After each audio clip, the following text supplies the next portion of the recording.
વિકાસ કરવાનો પ્રયાસ કરીશું અને સૌથી સારું શ્રેષ્ઠ શહેર બને એ માટેનો પ્રયાસ કરીશું। ભાઈ એક સવાલ, આપ સ્ટેન્ડિંગ કમિટી ચેરમેન હતા, આપની કેબિનની બહાર એક મસ્ત બોર્ડ લાગ્યું હતું, બુકે નહીં કઈ આજે હશે ચોક્કસથી હિતેશભાઈ બારોટ કે જેમનું કહેવું છે કે અગાઉ જે બોર્ડ લાગેલા હતા તે જ પ્રકારેના બોર્ડ પણ આ વખતે મેયર તરીકેની તેમની નિયુક્તિ બહાર જોવા મળશે। સાથે જો વાત કરીએ તો તમામ હોદ્દેદારોની નિયુક્તિ છે તે અમદાવાદની અંદર થઈ ચૂકેલી છે।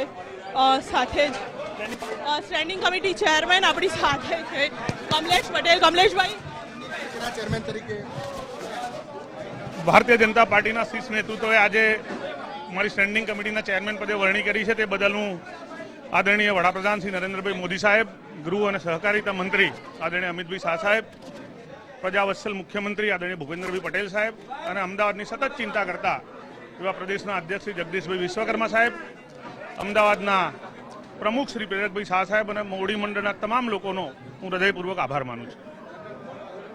ભારત માતા કી જય।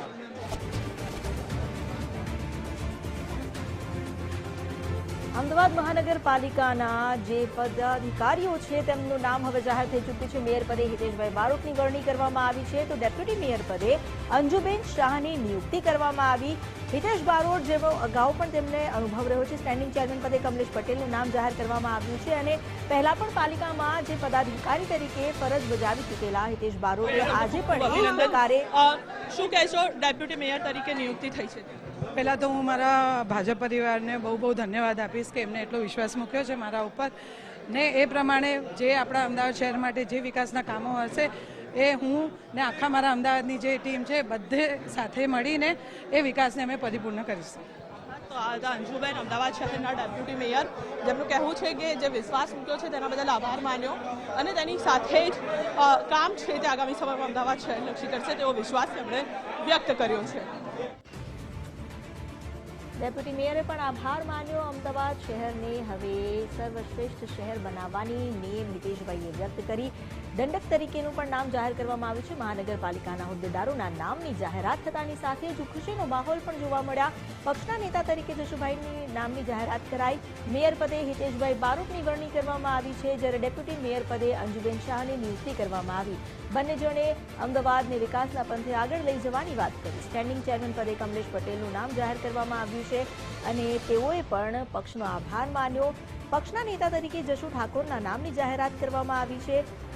આ ઉપરાંત દંડક તરીકે અતુલ મિશ્રાનું નામ જાહેર કરવામાં આવ્યું છે। મેયર બન્યા બાદ હિતેશ બારોટે જે જનતાની સેવા કરવાની નેમ વ્યક્ત કરી। અમદાવાદ મહાનગરપાલિકાના હોદ્દેદારોના નામની જાહેરાત થઈ ચૂકી છે। અત્યાર સુધી સ્થાનિક સ્વરાજની ચૂંટણી બાદ જે કોકડું ગુંચવાયેલું હતું, જો કે નામોને લઈને ઘણી બધી મંથન અને બેઠકોનો દોર ચાલ્યો હતો, આખરે આ નામ જાહેર થઈ ચૂક્યા છે। સત્તાવાર નામ જાહેર થયા। સ્ટેન્ડિંગ ચેરમેન પદે કમલેશ પટેલનું નામ જાહેર કરવામાં આવ્યું છે, એટલે મહાનગરપાલિકાના હોદ્દેદારો નિયુક્ત થઈ ચૂક્યા છે। પક્ષના નેતા તરીકે જશુ ઠાકોરના નામની જાહેરાત કરવામાં આવી છે, તો દંડક તરીકે અતુલ મિશ્રાનું નામ પણ જાહેર કરવામાં આવ્યું। ડેપ્યુટી મેયર પદે અંજુબેન શાહની નિયુક્તિ કરાઈ છે, જ્યારે મેયર પદે હિતેશ બારોટની વરણી કરવામાં આવી।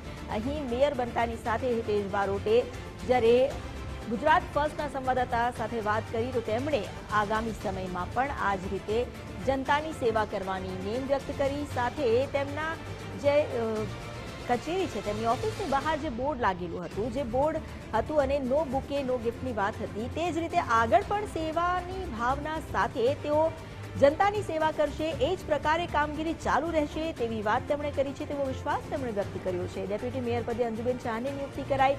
તેમની સાથે જ્યારે રીમા દોશીએ વાત કરી તો તેઓએ પણ એ જણાવ્યું કે પક્ષે જે વિશ્વાસ મૂક્યો છે, વિશ્વાસને તેઓ નિભાવશે અને જનતાની સેવા માટે તેઓ ત્યાં પહોંચ્યા છે। તો અમદાવાદ મેયર પદે નિયુક્તિ થઈ છે, શું કહેશો અમદાવાદની જનતાને અને ભારતીય જનતા પાર્ટીના શીર્ષસ્થ નેતૃત્વએ જે રીતે મારા ઉપર અને મારી ટીમ ઉપર કોર્પોરેશનમાં 160માંથી 5ની જે નિમણૂક કરવાનો નિર્ણય કર્યો છે, એ બધા જ મળી અમદાવાદ શહેરનો સારો વિકાસ કરવાનો પ્રયાસ કરીશું અને સૌથી સારું શ્રેષ્ઠ શહેર બને એ માટેનો પ્રયાસ કરીશું।